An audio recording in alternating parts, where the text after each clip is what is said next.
Hi girls, how are you? So as you know, I'm not able to come to school today. So in order to be right on the track and in order not to miss any periods, I've decided to just record some videos of the parts of the poem that we have to finish. Yeah, and of course, you're going to have access to it. And after it, you'll have to solve a worksheet that's posted on Google Classroom. This worksheet has to be done individually, please, and it's going to be graded as a quiz. The whole task has to be done individually so that I make sure that each and every single one of you has done her work. Okay? So we have started with lines composed a few miles above Tintern Abbey by William Wordsworth. I have already started with the discussion of the Romantic period. Okay, I'm going to re-explain the first part since it's a short one, and since we need it for understanding the next part at least. Okay. So, as we have discussed before, William Wordsworth is said to be the father of the Romantic literature, let's say, in England at least. He did not start, of course, the whole movement, but it started by the lyrical ballads he have composed and published with his friend Coleridge. And with the publication of these lyrical ballads, by the way, lyrical ballads as a book, it's called the lyrical ballads. Yes, he has set the beginning of the romanticism, actually, the Romantic period in literature. Fine.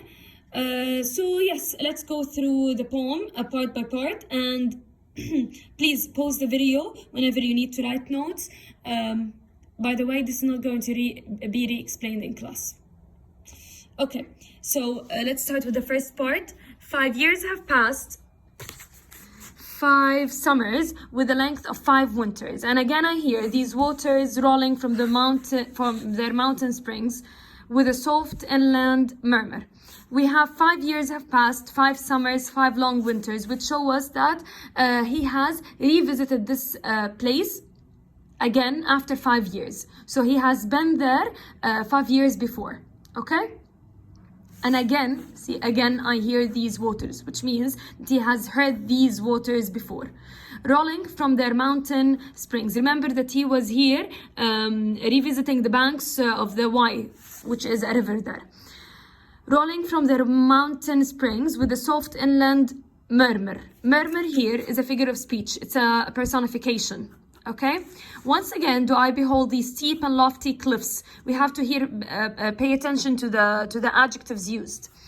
That on a wild secluded scene impress thoughts of more deep seclusion. So because it is such a secluded scene, it's such a place that is inhabited by no one, this scene has made him secluded in his own thoughts. Okay, and connect the landscape with the quiet of the sky. The days come when I again repose here,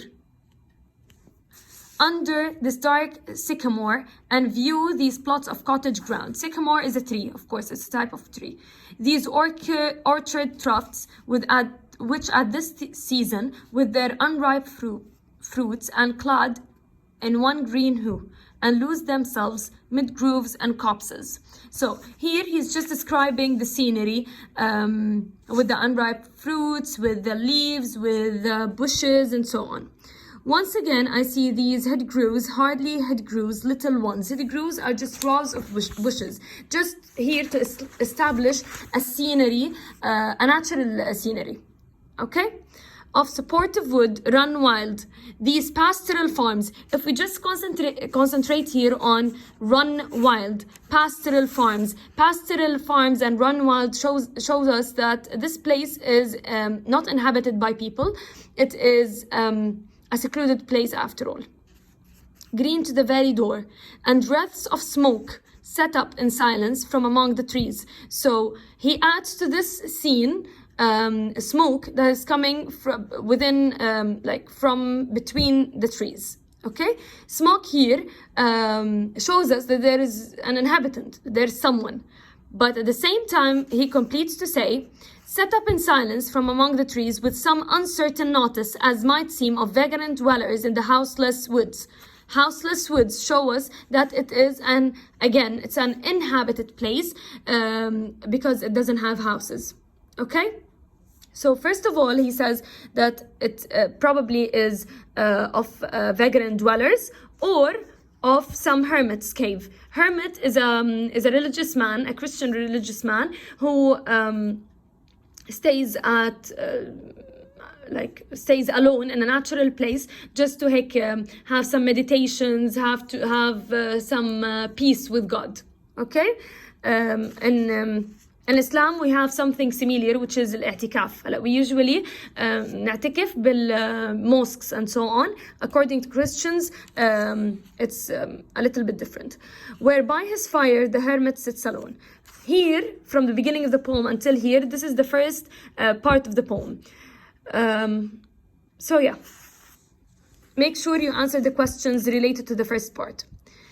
These beauteous forms, through a long absence, have not been to me as is a landscape to a blind man's eye. But oft in lonely rooms and mid the din of towns and cities, I have owed to them in hours of weariness sensations sweet, felt in the blood and felt along the heart. So here he just says that these scenes, I've not forgotten these scenes. They have always been with me when I was in the city, okay, in the town. So here we know that he originally lives in towns or in a town or in a city, okay? And he describes his place to be the din, okay? Just to add more gloom to the place he lives in the city. I have owed to them in hours of weariness sensations sweet, meaning that whenever he used to remember these scenes, he would just owe to them the sweet sensations. The memory of these scenes would bring him.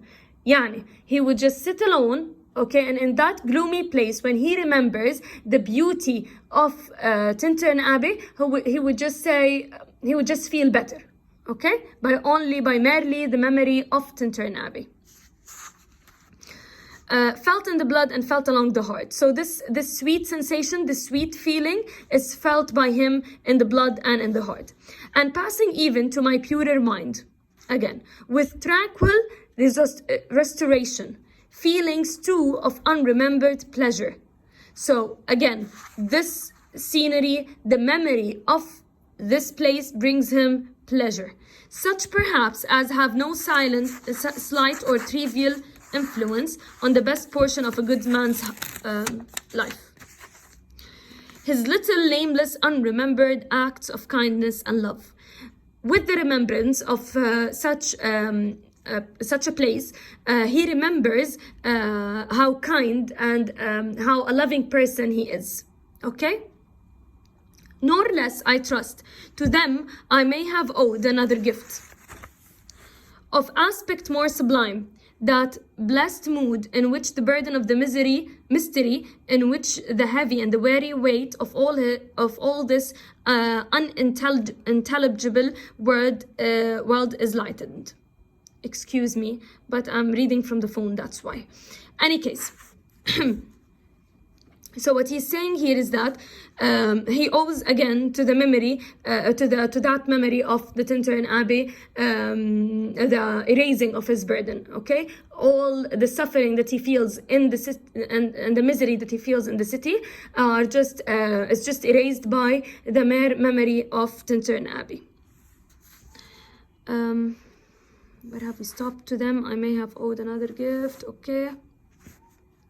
And that dim world of his is just lighted by the memory of Tintern Abbey.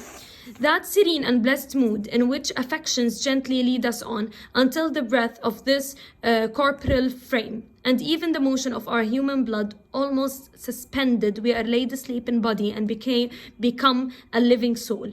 So he just here compares himself when he's living in the city as being a dead body. He wakes up, goes to work, comes back, sleeps, and then repeat again. So he's turned out just as a deadless body, as a machine, okay, without feelings. But the mere memory again brings him the good sensations and good feelings back.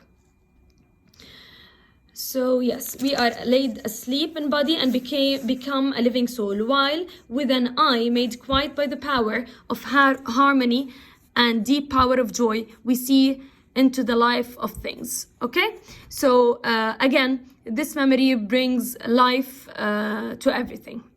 So if we're going to just look now at parts 1 and 2, part 1 is he just describes that he is back again to this place after 5 years, and he describes the scenery there. Fine? And then he moves on to tell us in the second part that the memory of this place, when he used to remember it while he was in his home in the city, the remembrance of this place made him a happy person. It brought good sensations, joy, contempt, what else? And yes, and he remembers how he just feels as if he is a lifeless body without a soul. Okay? So basically, this is the main themes of parts 1 and 2. And I'm going to record now the third part in another video.